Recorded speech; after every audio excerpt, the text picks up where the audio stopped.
Okay. So this is where, like, I don't necessarily make a little mark every single place I'm going to put one around the elbow, okay? So I'm going to palpate and be like, it hurts there, sweet. It hurts there, sweet. It hurts there, sweet. I'm going to put some needles there, okay? Fantastic. So I'm going to frame that lateral epicondyle, okay? I can get into some of the affected muscles. Does it hurt there? Fantastic. Hurt there? Yeah, good stuff. We're going to go down there as well, okay? And like usually you'll be palpating around and they'll be like, it's there, not there, there, it's not there. And you're like, okay, got it. I promise I'll get that, okay? So, but I will, do that and be like, okay, we're gonna put a couple around here. I'm gonna get a couple in here, right? I can go musculotendinous junction of the extensors here. Right? I can continue that fascial line between the third and fourth or fourth and fifth metacarpals. Fantastic. Okay, so I can get those.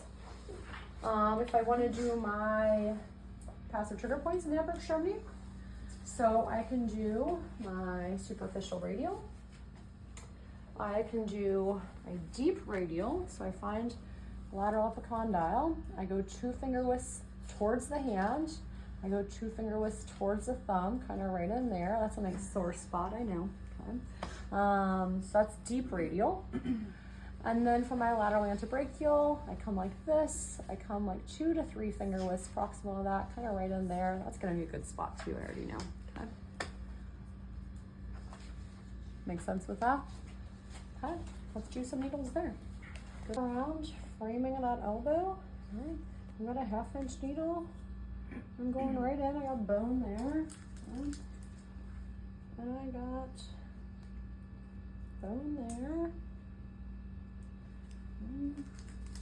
I can do one more of those, because why not? Okay. Get that idea, okay? And I can get into the muscle bellies a little bit more. So if I want to do that, I can just aim right in it. I can also like thread it through that muscle belly a little bit more. Why am I aiming this way? Because I'm right-handed. So, if I do my lateral antebrachial, I can go there. I can do deep radial. Like that. I can go musculotendinous junction of the forearm. I can do my superficial radial between the thumb and the index finger. Oh, web space, that was a good one. And then we can do that fascial line between my fourth and fifth. Oh my God. I know, you like that one, okay. Oh. I don't want that. That one's fine, she was just dramatic. Yeah. So, I can certainly stim this, particularly if it's more of like a chronic, like lateral epicondylopathy. I will say that tends to make them sore, which they may or may not care about for that time, right?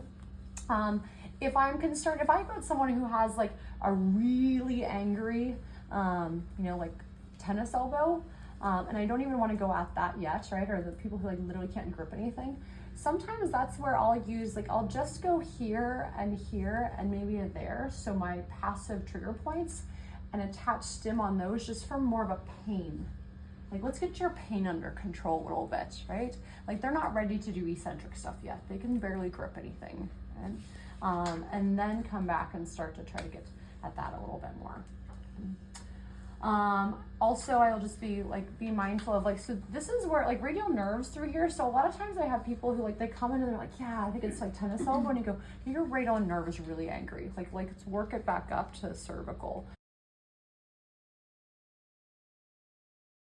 So I find that medial epicondyle, right? I'm kind of framing the medial epicondyle with needles, right? I can get into muscle bellies and through here. I can get into pronator teres, right? And through there a little bit more.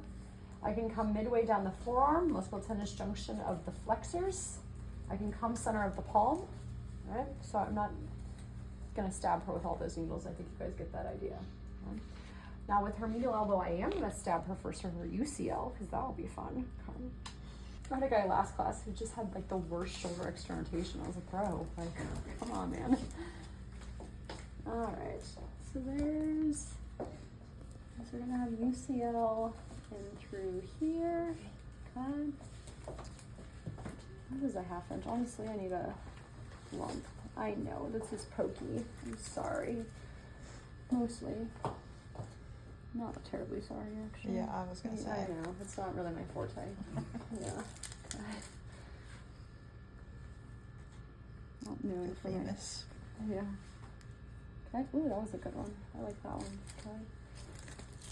So I think I probably need 1 inchers on her, but I'm being lazy and I'm using my 1/2 inchers. But you get the idea. I'll do 1 more. So I can go right at it like that. Right, I can get in here more. Right, I can also just go, just like we did with the MCL. I know, I'm sorry. You guys get that idea. It's for UCL. Okay. Sorry, before you take this out. Yep. Cool. Looks cool. So I'm going to take her biceps and I'm going to move it medially. And so right there underneath my thumb, I can feel her humerus and I can feel where brachialis is going to go. That's going to be fun. I feel like this will be nice for you. Okay. I think you're going to enjoy this immensely. So I've manhandled biceps, right? And I'm trying to bottom out on bone. So if I miss bone, it's not like, oh no, I messed up. She doesn't know. You put it in, you go, oh, I didn't get bone. You go, all right, I like that one. You take it out and you put another one, right? It's not like it's wrong. It's just not right. Okay? Just saying. That's fine. There we go. And of course, like, I'm really good, so I got bone. Okay? So there's that, right? I let go, and then I can insert it more. She likes that, you can tell. Okay? So I find that good. Again, if any sort of like extension lag, some of my like lifters, like with benching or like pull-ups, things like that, that usually can be like a cranky one.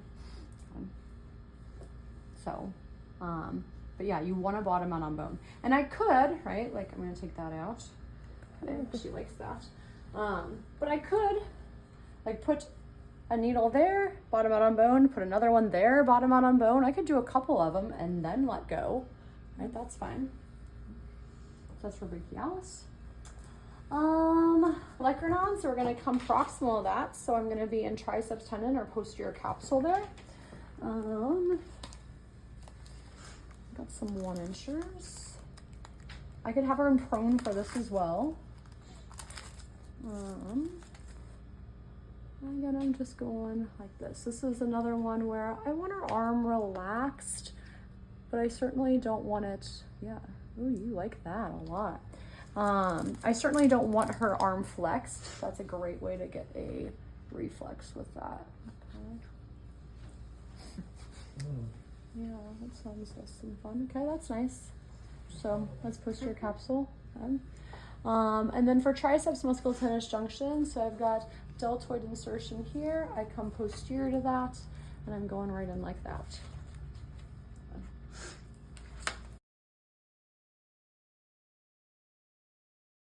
So for this, all right, so I've got pisiform, I'm gonna make a mark, right? I've got scaphoid, make a mark. I've got tubercle of trapezium kind of in through there, and I've got a hook of hamate in through there. Okay?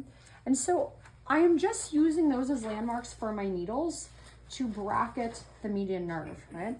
So I don't have to be like, oh my gosh, is that the tubercle, or is that the tubercle, or is that the tubercle? Like I should be able to kind of get in there and palpate, but like I'm just trying to get around the median nerve there. And being really nice, and I'm using the small diameter needles, right? Because we know that the palm doesn't always feel amazing, right? And so this is one where, again, if I'm going to add my stim, I want to make sure that I've got enough tissue. Thank you. So that like if I go like right onto bone, then like when I add my alligator clip, it's probably just gonna like, you know, it starts kind of like flopping, and then like the needle like comes out and it's just flopping like that, and the person's like, I don't think it's doing anything, and I'm like, me neither. Sorry about you. So make sure it's in enough tissue that like the needle's actually gonna stay in. there's that. And there's that. Okay. And then if I do my stem, I'm going to do perpendicular to median nerve, or I'm going to do diagonally. Good with that? Mm-hmm. Okay. I have Sharps container. I'm in sideline for this too, but I'm basically going to go like right into joint space and through there. Okay. So, good job. And I usually do 2 or 3 needles. You slapped my I hand. did, I sure did, yeah. Yeah, it was more of like a good job. Like kind of a high five-ish. I didn't. I slapped it. So there's that. And there's another one in finger. Makes sense. And so our 4 corners, I know, like that. And then we go there.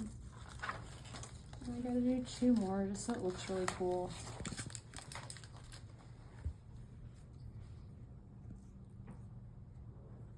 Jeez. And then last one.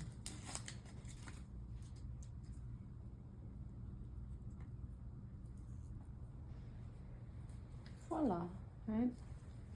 That's fun looking. You guys get that idea? Okay, and again, I could do that to any of the knuckles. I can do it on the MCP. I could do it here on the CMC. I could go into like the joint line there if he has more of like a thumb OA thing going on. Let's see, what else? For Quervins, right? Go ahead and bring your thumb up. Good, so I can see those tendons, right? They're a little tight. So with that, what I'm gonna do is I will just kind of thread through the tendon, and I will thread through the tendon, and I can keep working kind of up the forearm if I'd like, right? I can keep working into the thumb a little bit more if I'd like, but instead of kind of just going like 90 degrees at it, and that's a small little lesion, I'll kind of thread a little bit more. Okay. Did I get all of them, basically? Okay. All right. Let's do wrist and hand.